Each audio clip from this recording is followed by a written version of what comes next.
a partir do momento que eu não entrei no jogo que se estabelece naquele momento, jogaram sobre mim outras questões, né?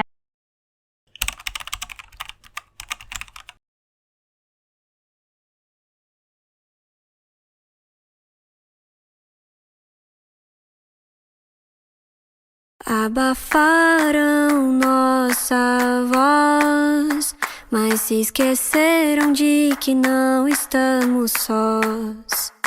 Abafaram nossa voz, mas se esqueceram de que não estamos sós.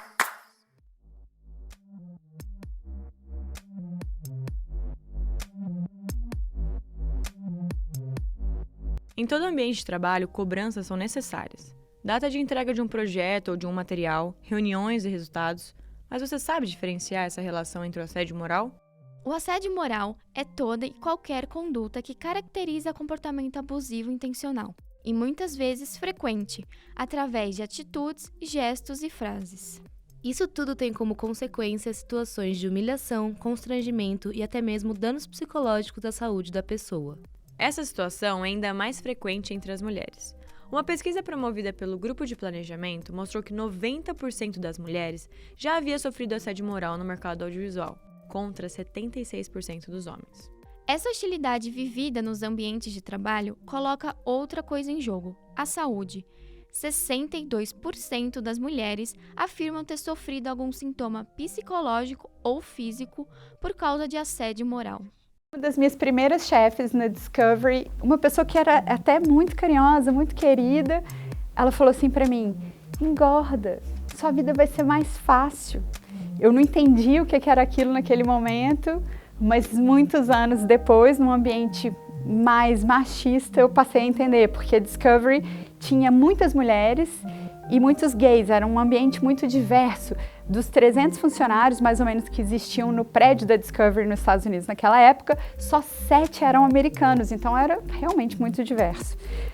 Corta para anos depois, eu já, como peixe grande no History, passei por questões assim que eu falo, não é possível. Só depois que acontece que você fala, isso aqui era assédio, isso aqui não pode falar, isso aqui estava errado. Na hora que você está passando pelo negócio, você engole seco, é um piloto automático que a gente vai, mas foram situações bem foda. Do tipo, recentes também, de diretor me ligar gritando porque ele não estava sendo considerado no roteiro, que ele deveria aparecer no roteiro, não sei o que, e gritando. E eu ouvia o gelinho do uísque pela ligação, porque isso é outra coisa também que eu já, né? Porque aí você sabe, né? Quando você tá discutindo com a pessoa sóbria ou quando não tá, né? E gritava, e gritava, e gritava, e gritava, e gritava, até que eu gritei de volta, porque, enfim, já também ultrapassei um certo limite, assim.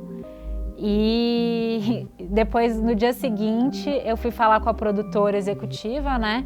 E não era nem no dia seguinte, era no final de semana. Isso foi uma sexta-feira que ele ligou, na segunda-feira eu fui falar com a produtora executiva e ela falou: ele já veio aqui com um presente para mim, ele já me contou que realmente que você não entendeu bem, que você levou pro pessoal a ligação dele e tudo mais. Dia eram, sei lá, diretoria, na nossa reunião de diretoria, eram 9 homens e eu de mulher. Então, assim, e aí surgem todas aquelas piadinhas, né, gracinhas, desde que, você deve estar de TPM, sabe, você dá uma opinião, que não é uma opinião esperada, aí você fala, meu Deus, né, mas o que você falou, assim, as portas, é difícil elas se abrirem, sabe, a gente tem que arrombar mesmo, chutar a porta, Já passei por situações muito desconfortáveis, já passei por situações muito limites, porque muitas vezes a questão do assédio moral, né, que às vezes se mistura com um assédio sexual ou não, às vezes se você vê um assédio sexual disfarçado de cantada, né, disfarçado de carinho, e a pessoa fala, não, eu só fui carinhosa, eu só fui, né, Então, muitas vezes, esse limite é muito difícil da gente conseguir identificar, né? Principalmente quando você é jovem, que você não tem experiência, né? Então, de repente, você se vê numa sala, sozinha, com uma pessoa, né? Dentro de um camarim. Aí eu estava explicando a minha preocupação com essa variação cambial e como que a gente ia poder justificar isso nos livros, enfim, né? Toda essa questão interna dos nossos números, para eles baterem. E aí, uma das pessoas, eu era a única mulher naquela época, naquela chefia, e imagina, uma sala cheia de gente, só eu de mulher, e o cara fala: você está muito preocupada com os números, vai dar para o seu marido para ver se passa. E aí você pensa assim, eu choro, eu corro, eu calo a boca, eu penso em fazer números ainda melhores para dar na cara desse sujeito e tomar o emprego dele? Não sei.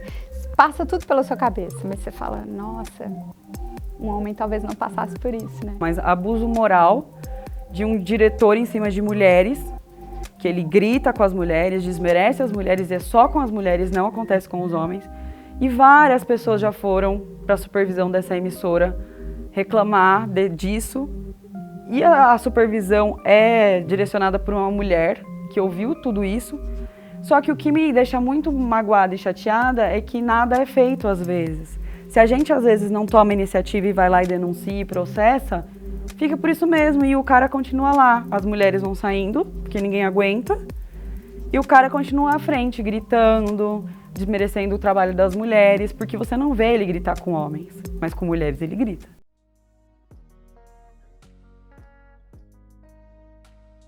O assédio sexual é caracterizado como qualquer ato, insinuação, contato físico forçado ou convite inconveniente, segundo a Organização Internacional do Trabalho. Para deixar mais claro, é qualquer conduta de natureza sexual, seja manifestada fisicamente ou verbalmente, contra sua vontade, violando sua liberdade sexual e causando constrangimento. Muitas vezes, o assediador usa o assédio sexual como algo determinante para que ele tome decisões favoráveis ou prejudiciais ao emprego da pessoa assediada. Esse tipo de violência não é apenas em atos que tenham ligação direta com a vida profissional. Qualquer tipo de ação que tenha alguma conotação sexual e que não seja bem-vindo é considerado assédio sexual. E eu acho que o que mais me incomoda, assim, de coisas que eu ouço, é o assédio com cunho sexual.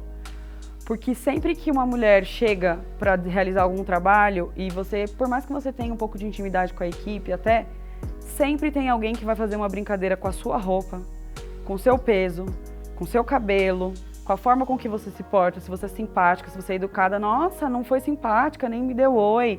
Ou qualquer brincadeirinha de cunho sexual, que você sabe que não é apenas um elogio. A gente tem aquele momento que a gente sabe que as coisas vão exceder um pouco daquele limite, né? E às vezes você tá afim, às vezes você não tá afim. Às vezes são as pessoas que você tá afim, às vezes não, né? Então, para que não passe do limite de vários tipos de assédio que podem acontecer, então a gente se acostuma a saber a hora de ir embora. Ou então, no meu caso, já aconteceu algumas vezes que é isso, né? Aprendi que eu não vou para um lugar que eu não tenha como ir embora sozinha. E teve uma vez que a chefe lá, uma vez falou assim pra mim: você sabia que toda vez que você sobe essa escada aqui, os meninos ficam aqui embaixo olhando debaixo da sua saia? Aí eu falei, nossa, achei que eu já tinha saído da quinta série. Porque, né, isso é coisa de... Nem é de quinta série, né? De antes da quinta série, tipo, né? E ela falou de um jeito quase como você que não deveria vir de saia, você deveria pensar, né? Porque você vai subir a escada. Tipo, oi, e nem era saia curta, nunca fui de usar saia curta. E mesmo se fosse também, sabe? Mas aí a gente fica, né? Nessas. Eu comecei a trabalhar, eu ia de saia, e eu percebia que era um frisson. E eu era uma produtora, e eu tinha que subir escada e descer escada, e ficava todo mundo me olhando subir escada e descer escada o dia inteiro, né? Então, ali eu já comecei a sentir e falar, bom, é diferente, eu não tenho a mesma liberdade que eu tenho no campus universitário, né? Eu não uso vestido trabalhando, fico 12 horas de calça e de blusão dentro do set, sabe? E aí eu fico de calça e de blusão porque é um set cheio de homem. E aí eu não consigo trabalhar de outra coisa. Agora que eu fui trabalhar na praia, eu botei um short. Há 20 anos eu trabalho em produção. E agora que eu me autorizei a filmar uma série na praia, eu falei, porra, não dá pra filmar de legging. Eu vou morrer. Não vou mais fazer isso. E essas pessoas precisam me respeitar. Elas vão me respeitar porque eu sou dona da firma.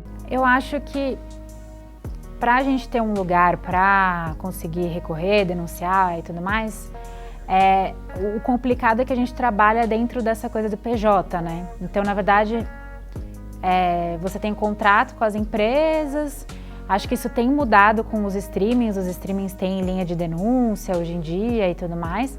Mas a gente sabe que é complicado, que você denuncia e você não vai trabalhar de novo com a mesma produtora, né? Sem contar que aquilo fica um pouco marcado. E eu acho também que tem um outro dado problematizador, que é que às vezes essas situações acontecem numa linha muito tênue entre a amizade, o espaço de trabalho e o abuso. Então, assim, às vezes é difícil você mensurar o que é abuso, o que não é, o que é principalmente abuso moral, assim, né? O que é uma irritação daquele momento, daquela situação, né? Do mesmo jeito, é machismo ou é comigo pessoal? Tipo, às vezes é difícil você mensurar isso, né?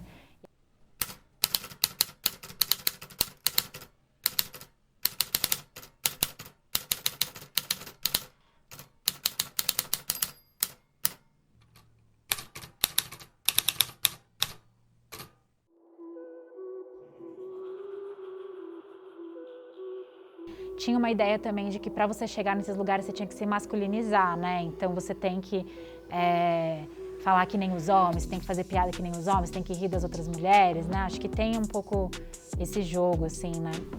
No audiovisual, talvez em outras áreas também, mas no audiovisual é muito presente essa coisa de você consegue trabalhos na mesa de bar, né? Você consegue trabalhos nas festas e tudo mais, então automaticamente, ou você precisa fazer parte disso, e aí sendo mulher, tem várias questões que vêm com isso, ou você perde trabalhos, né? Já perdi trabalhos, já vi pessoas, já vi homens com menos experiência do que eu, com menos estudo, menos dedicação, pegarem trabalhos porque estavam na mesa de bar. Acho que isso também é uma coisa que faz muita diferença, né? Porque às vezes a gente até vai na mesa de bar, mas sabe a hora de ir embora para não, né? Vocês entendem. Existe uma casca em mim hoje que faz parte do meu DNA, que é uma casca da sobrevivência. Como eu sobrevivo enquanto mulher nessa sociedade que me sexualiza e que me convida o tempo todo para ocupar outro lugar que não é esse que eu estou querendo chegar. Então, eu acho que eu ganhei na briga. Eu cheguei aqui brigando. Exatamente quando eu entrei no SBT, que eu fui trabalhar com o Gugu, a produção dele era dividida. Inclusive, ele tinha 2 diretores. E eu, logo que entrei, eu queria fazer parte do time do outro, porque ele tinha, na verdade, ele apresentava 2 programas. E eu queria fazer parte também do outro time, que ele já era um programa mais consolidado e tal. E eu fui conversar com, na época, essa pessoa que dirigia, né, esse programa dele, e essa pessoa, esse senhor, falou para mim, não, eu não contrato roteirista mulher, sabe, para mim não serve. Então, assim, sabe, tudo bem, a vida é assim mesmo. Eu comecei a dirigir programas de TV, isso me fez muito dura, assim. Muito, não sei qual palavra, assim, mas ter ocupado cargos de liderança muito nova me fez uma pessoa combativa, assim, e isso é muito cansativo, sabe? Porque eu liderava equipes com homens, alguns mais velhos que eu, a grande maioria hétero, todos eles cisgênero, muitos muito conservadores, e que de fato tinham dificuldade de serem liderados por mulheres, assim. E aí eu tinha, sabe aquela coisa, tem que trabalhar 3, 4 vezes mais que eles para ser respeitado. O que as coisas são é tão intrincado tudo, que parece que é parte do jogo, que você tem que lidar com isso. Vamos aí, esse é o mundo do audiovisual, minha filha.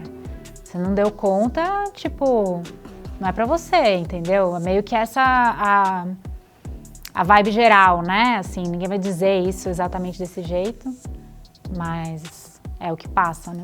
Pra mim, eu acredito que tenham mais produtoras mulheres, porque produção ainda as pessoas enxergam como um trabalho de secretária, às vezes, não dão muito valor. Então, tipo, um trabalho que não é tão valorizado, você tem mais mulheres, entende? Agora, um trabalho de chefia, um trabalho de diretora, agora você está começando a ver mais, a gente está começando a ver mais, porque esse cenário tem mudado. Eu acho que a gente conquistou muita coisa, no audiovisual muita coisa tem mudado, você vê muitas mulheres à frente, só que em alguns cargos ainda acho que falta. A produção é um lugar mais feminino, porque é o lugar que cuida da equipe, né? A produção cuida da equipe. Então, assim, mulheres, vamos lá alimentar todo mundo, que nós homens vamos brincar nos nossos computadores, assim, sabe? Se a gente pegar um dos últimos estudos que a Ancine fez, a gente consegue ver estatisticamente, né, a quantidade, por exemplo, de produtoras e produtoras executivas que são mulheres. A gente tem muitas no Brasil. Praticamente a gente tem mais produtoras, e aí falando do profissional, não da empresa, né, mais produtoras do que produtores. Passa de 50%. Mas é só nessa área, né? E na área, às vezes, de direção de arte. Depende do tipo de projeto, às vezes direção de arte, figurino, né? A gente tem mais um volume, né? A presença feminina ali existindo de uma forma mais contundente. Né? Já em áreas técnicas ou em áreas, por exemplo, roteiro, por incrível que pareça, a gente não tem maioria de mulheres. Ainda é um espaço onde tem poucas mulheres. Falou, é muito interessante porque, de fato, se você compara os streamings, né, esses principais streamings no Brasil, a gente tem mulheres em cargos de liderança. Quando a gente pega as TVs abertas, ainda são homens. Então você tem ali o Ali Camel na Globo, você tem o Marcelo, o Bispo Marcelo lá na Record, o Saad na Band. Então, eu acho que isso mostra muito da nossa cultura, né? Eu acho que as empresas made in Brasil têm homens na chefia absoluta. As empresas gringas estão abertas a essa pluralidade. Ele falou, eu não sei se você vai dar conta de dirigir o programa, eu queria colocar um co-diretor para atuar junto com você. E você topa? E eu falei, não, o projeto é meu, eu sei da minha capacidade, então, assim, tudo bem, se você não quiser que eu dirija, e você, tudo bem, você contrate outro diretor, mas eu não quero um co-diretor para fazer uma coisa que eu tenho capacidade de fazer. E aí tudo bem, foi bom também, porque ele entendeu e topou, e assim, modéstia à parte, eu acho que eu fiz um ótimo trabalho, porque eu arranquei, assim, como realmente um dos melhores programas, com melhor audiência, tudo, sabe, dava certo, sem atraso. Agarra isso e bota os ovários na mesa. Assim. Vamos aproveitar, vamos abrir a boca e vamos falar e vamos emitir nossas opiniões.